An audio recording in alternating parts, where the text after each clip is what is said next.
So it appears to me that the conversation on Starfield takes interesting turns that sometimes you don't even really know where to look in order for you to be able to figure out what in the world is going on.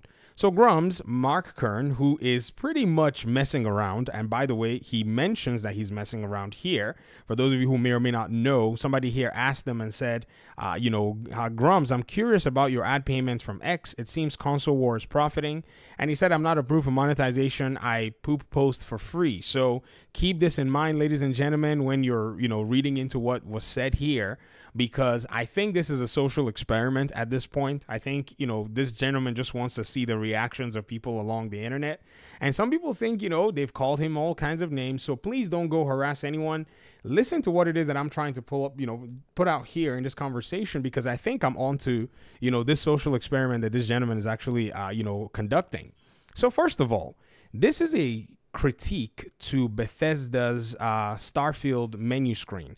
This gentleman writes, the physiognomy of start screens. The start screen of a game can reveal a lot about how rushed the team was and how much pride they took in their work. Starfield's start screen either shows hasty shipping deadlines by a passionate team overworked or a team that didn't care.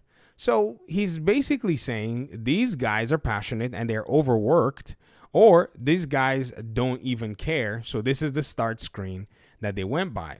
It's a very interesting, claim, or two claims to posit out there and see how we can dissect them. I'm not going to take the bait because there is something very interesting. I've kind of had time to stew over this, and I think we can have intelligent conversations about it because somebody went ahead and kind of served up something that I thought was very interesting, and that was a series of start screens because a lot of people are now sharing them. So this is Skyrim's own start screen. I've never played Skyrim before, by the way. I don't know if some of you played Skyrim, that's your thing, but this is what Skyrim is. But I have played The Last of Us Part 1, and this was the start screen as well, with a lot of the fireflies or something like that kind of followed a specific, paradigm or something like that. And then I've also played this particular game, God of War 2018, which also has a very interesting start screen as well. Just has a menu, very simple. It has some nature sounds going on, something just, and a background song that's very interesting, very beautiful background song. And then you have Ghost of Tsushima, also a very intense, anticipation in terms of the startup screen. I've played this game as well, and you can notice that there seems to be a theme of a lot of these start screens. Even on here, I don't have to go far. I just come here, Elden Ring, best game I've played ever, in one of my top 5 games. Also has a very simplistic start screen when you go in, even when it gives you the menu options, a very simplistic start screen.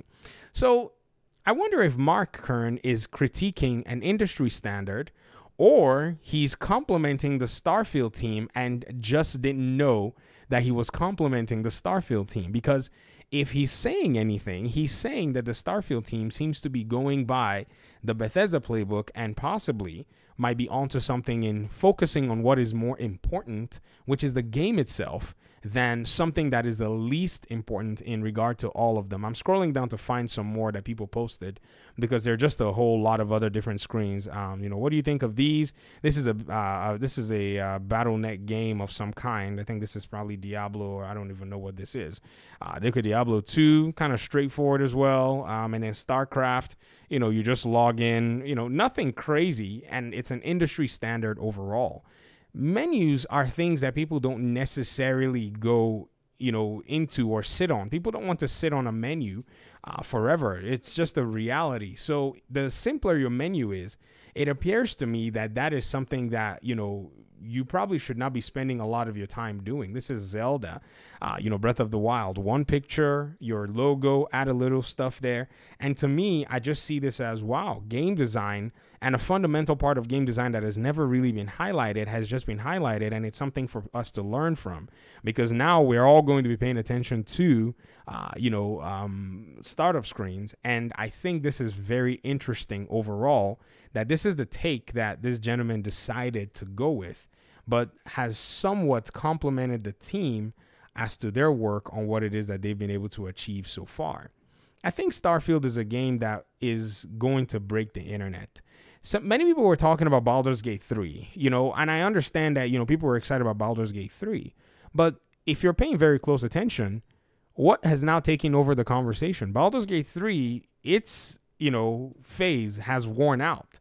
It served its purpose. It enjoyed a little bit of publicity, But Starfield has always been a contentious game. Many reasons why this game is causing and stirring up a lot of conversations. And, as much as people may say or not say that the game is relevant or not relevant, it's already taken over the conversation. You're not going to really see a lot of Baldur's Gate 3 stuff, especially when we continue to get posts like these. Everyone is interested in the conversation, interested to see what the game is here to offer.